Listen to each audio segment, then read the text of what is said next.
Hello friends, welcome back to my channel. जीवन में कई ऐसे क्षण आते हैं जब हमें मुश्किलों का सामना करना पड़ता है।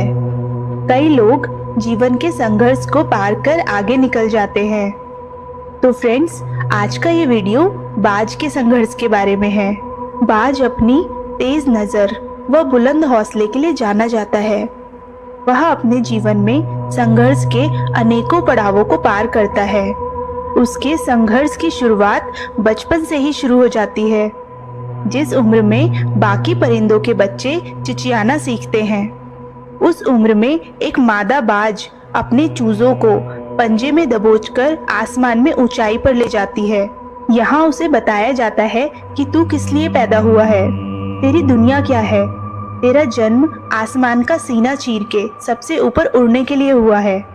तेरा जन्म पक्षियों का बादशाह बनने के लिए हुआ है। जमीन से हजारों मीटर ऊपर ले जाकर मादा बाज अपने पंजों से उसे छोड़ देती है और यहीं से शुरू होती है उसकी कठिन ट्रेनिंग। वह चूजा जमीन की तरफ तेजी से गिरने लगता है और उसे आभास ही नहीं होता कि उसके साथ क्या हो रहा है।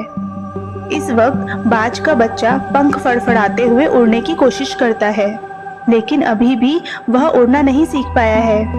बहुत तेजी के साथ वह धरती के बिल्कुल नजदीक आने लगता है, जहां से वह इलाके को देख सकता है। उस वक्त उस चूजे को लगता है कि कुछ ही क्षणों में उसका जीवन समाप्त हो जाएगा, लेकिन अचानक एक पंजा उसे अपनी गिरफ्त में ले लेता है।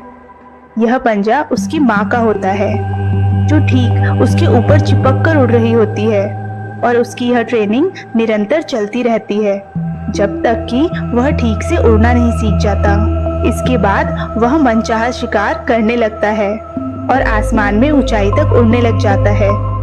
बारिश और तेज हवा के समय सारे पक्षी अपने घोंसलों में छिपकर बैठ जाते हैं, लेकिन बाज उसी बारिश व तेज हवा में आसमान में घूमता है।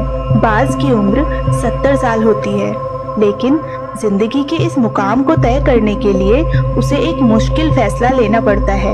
जब वह 40 साल का हो जाता है तो उसकी लंबी और तीखी चोंच आगे से मुड़ जाती है, जिस कारण वह शिकार को चीर नहीं पाता है। इसके पंख मोटे होकर भारी हो जाते हैं और उसकी छाती से चिपक जाते हैं, जिससे उसे उड़ने में तकलीफ होती है। इसके पैर के नाखून टेढ़े हो जाते हैं, जिससे कि वह शिकार को पकड़ नहीं पाता। अब उसके पास दो रास्ते होते हैं कि या तो वह ऐसे ही भूखा रहकर अपने प्राण त्याग दे, या सबसे कठिन और पीड़ादायक रास्ता कि बदलाव के लिए एक दर्दनाक प्रक्रिया से गुजरे। वह इसी दर्दनाक दूसरे रास्ते को चुनता है।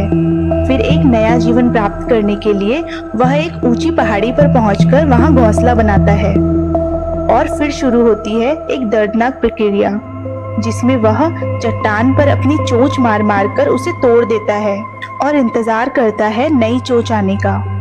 उसके बाद अपनी नई चोंच से अपने पंजों को तोड़ता है। अंत में वह अपने भारी हो चुके पंखों को भी नोचकर शरीर से अलग कर देता है। इस दर्दनाक प्रक्रिया को पूरा होने में लगभग 5 माह का समय लगता है।